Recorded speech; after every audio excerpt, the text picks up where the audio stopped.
ভূতাত্ত্বিকভাবে danger জোনে থাকা সিলেটে বড় ভূমিকম্পের আশঙ্কা করছেন ভূতত্ত্ববিদরা।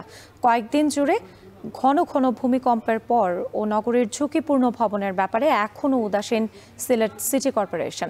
এমন পরিস্থিতিতে ঝুঁকিপূর্ণ পুরনো ভবনগুলো বড় ধরনের আতঙ্ক তৈরি করেছে নগরী জুড়ে। নগরীর জিন্দাবাজার থেকে যুক্ত হচ্ছেন সন্দীপন শুভ। শুভ, ঝুঁকিপূর্ণ ভবনের ব্যাপারে জেলা প্রশাসন আসলে কি বলছে?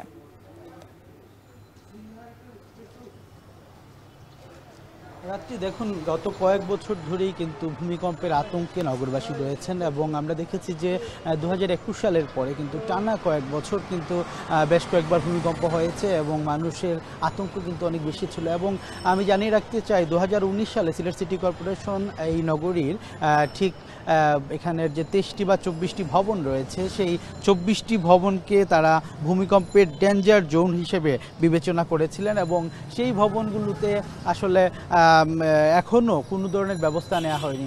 গত শুক্রবার এবং শনিবার রাজধানী সহ সারা দেশে যে ভূকম্পন সৃষ্টি হয়েছে এতে কিন্তু আতঙ্ক বেড়েছে নগরী জুড়েই এবং এখন পর্যন্ত সিলেট সিটি কর্পোরেশনের যে উল্লেখ করার মতো কোনো ধরনের উদ্যোগ আমরা এখনও আমাদের চোখে পড়ে না। এবং আমরা সাংবাদিকরা কিন্তু বারবারই জিজ্ঞেস করেছিলেন যে আসলে কোনো ধরনের উদ্যোগ নেওয়া হবে কি না এই ভবনগুলোর ব্যাপারে। সেক্ষেত্রে কিন্তু সিটি কর্পোরেশন বলছেন তারা আজকে একটি সভা করবেন, দুর্যোগ ব্যবস্থাপনা কমিটির যে সভা, সেই সভাটি বিকেল 3টায় অনুষ্ঠিত হবে এবং সেই সভায় তারা আসলে সিদ্ধান্ত নেবেন যে কি করা হবে এই ভবনগুলোর ব্যাপারে।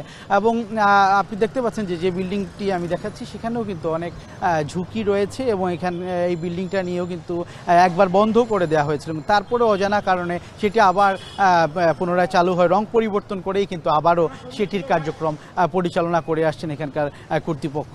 তো আমি যেমনটি আমরা জেনেছি জেলা প্রশাসক যিনি রয়েছেন সারোয়ার আলম, তিনি কিন্তু একটা উদ্যোগ নিয়েছেন যে ঝুঁকিপূর্ণ ভবনগুলো ভেঙে ফেলার জন্য তিনি একটি উদ্যোগ হাতে নিয়েছেন। উনি বলছেন যে অতি সত্বর এই ব্যবস্থাটুকু নেবেন। তবে একটি বিষয় হচ্ছে যে ডেঞ্জার জোন হিসেবে ভূতাত্ত্বিকভাবেই কিন্তু এই সিলেট নগরীকে বিবেচনা করা হয়ে থাকে, যেহেতু এখানে একটি ফল্ট রয়েছে, ডাউকি ফল্ট, এবং সেই ফল্টের কারণে কিন্তু এখানে অনেক বেশি ঝুঁকি বিদ্যমান। এবং আমরা মানুষের সাথে কথা বলছি, সাধারণ মানুষও কিন্তু বেশ আতঙ্কের মধ্যে রয়েছেন। সবারই চাওয়া যেন এই ঝুঁকিপূর্ণ বিল্ডিংগুলোর ব্যাপারে দ্রুত ব্যবস্থা নেওয়া হয়। রাত্রি এই ছিল আমার কাছে আসলে ভূমিকম্প নিয়ে সিলেট নগরবাসীর মন্তব্যের এক অংশ।